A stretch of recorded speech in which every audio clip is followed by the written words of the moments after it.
It's not a reality. What you are saying. Look. Majority of them here, the women are the one working. The damn man is at home taking care of the children. That's what's happening. Sharon, look. Let's clear out what he's saying, that these Asian women are just that's not what's happening. That's an irrelevant argument. But listen to this. It's ridiculous. Imagine a group of black people saying that we can't do it when we've proven that we could do it historically, time and time again, in more limited situations. Saying that we can't do it in a time where is the most optimal situation, when we have all kinds of resources and things to our aid and where we can do it. And guys are still doing it, but just a majority of people are just blindly following what we call reality. Do you agree that majority of people that's getting into unions are around the age 28 and up? No, not necessarily. No, it varies. You can definitely get in younger. I know plenty of people who got in younger. I'm saying, I know you can get, but I'm saying the people that are inquiring into joining unions and starting their career as what we are having a conversation, don't they usually be in the upper 20s? Usually.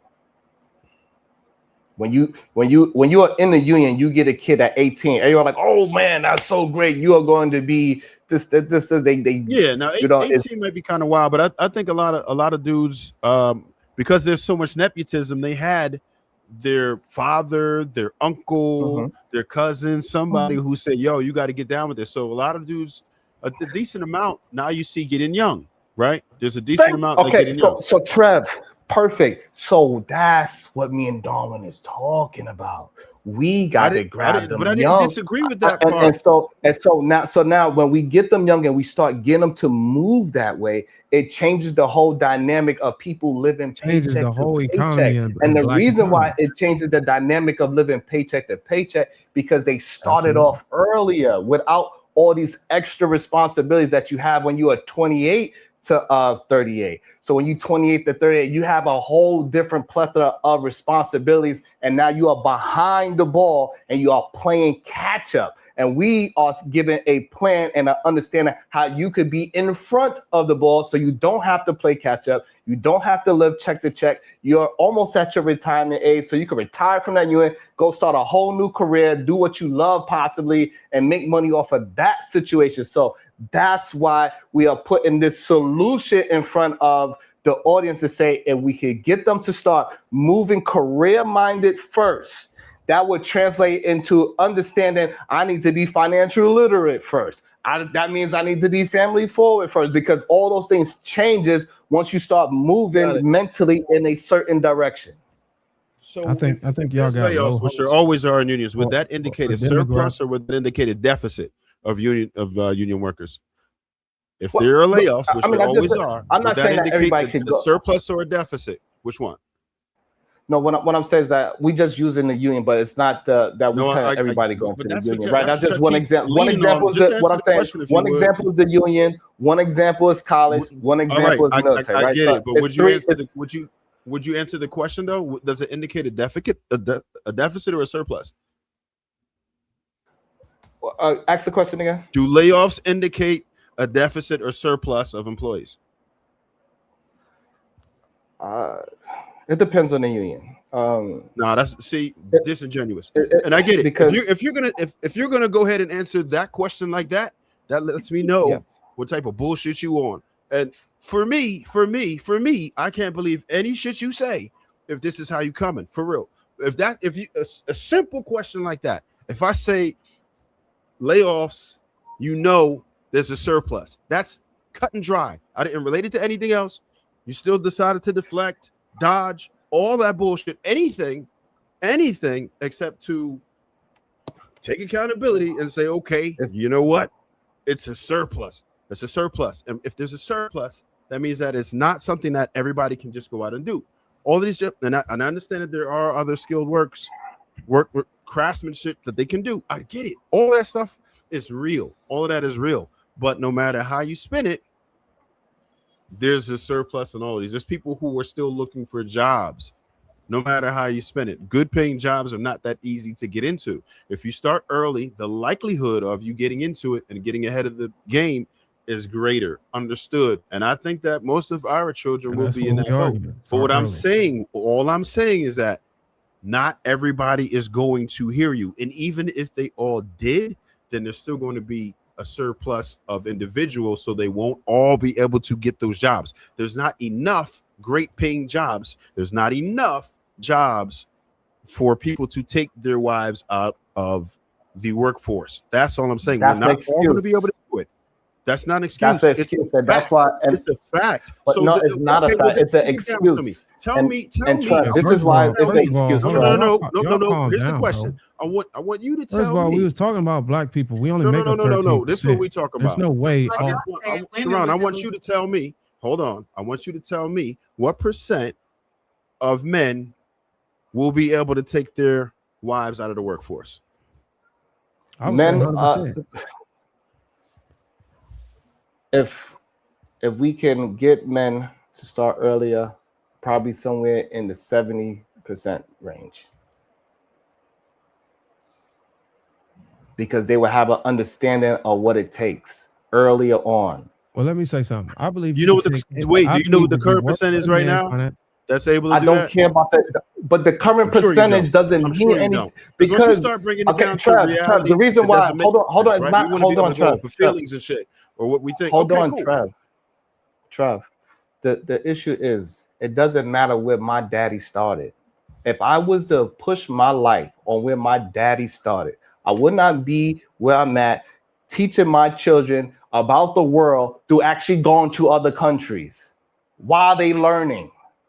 If I focused on what my dad did. So us focusing on. Let me say something.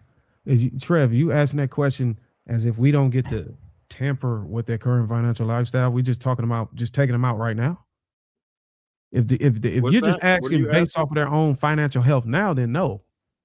But if you're saying we can make some financial adjustments and modifications to the current financial health, then yeah.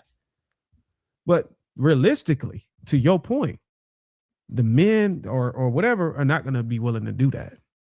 They like drinking a 12-pack of beer. They like going fishing and going into debt and all this other stuff and buying all this super frivolous things. They like to do it. They're not going to fucking say, okay, I need to stop. You know how hard it is to tell a motherfucker to stop living paycheck to paycheck once he's already start doing it?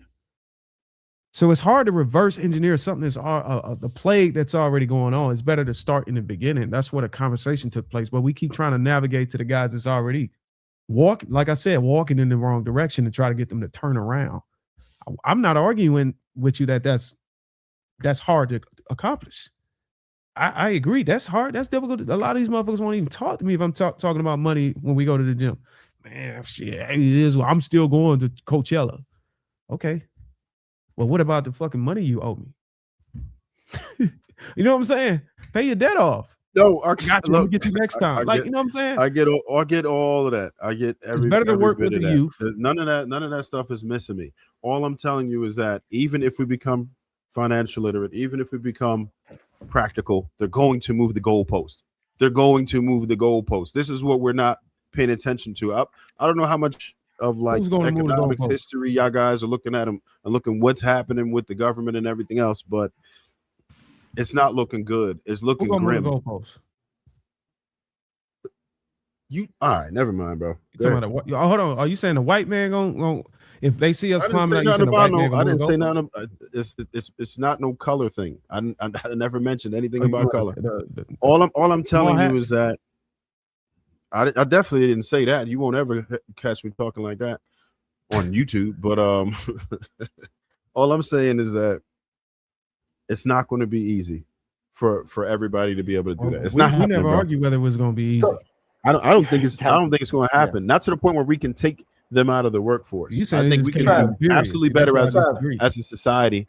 But even if you look at other cultures who are doing really well, they are not trying to take their wives out of the workforce, and they are still respected. Where their wives working at? Where the Asian man wife working at? For him, right? What did I say earlier, Jay Whip? No, not. What did I say earlier? I said if your wife gonna be working as a black man, she be working for the black name.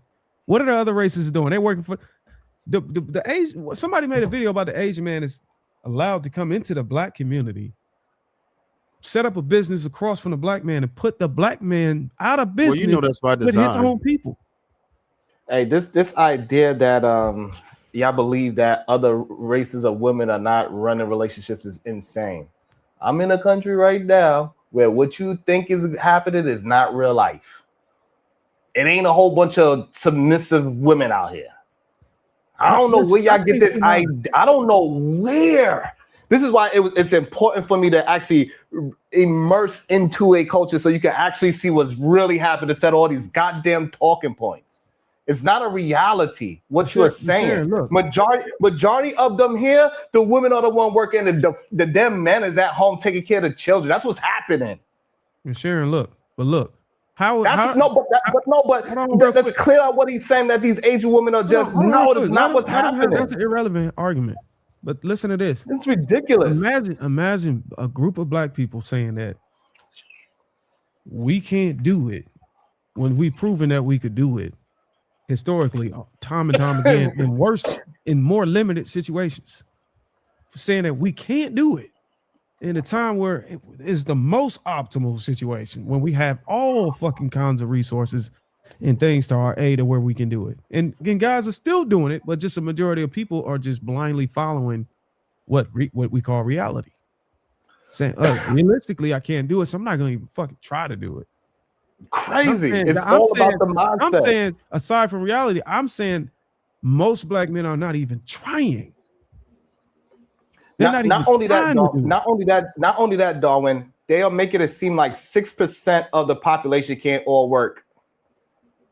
Right? Because we only 13%. So we just say the men are 100% of men are successful in America. That's only 6% of us, of the country. So yes, it is possible that 6% of us can live in a place of abundance if we had the mentality to. Because guess what? The people that's making over 100, is that 20%? And I would argue that the black man is the hardest. So therefore, we could jump into that goddamn 20%. 6% of us race in the world.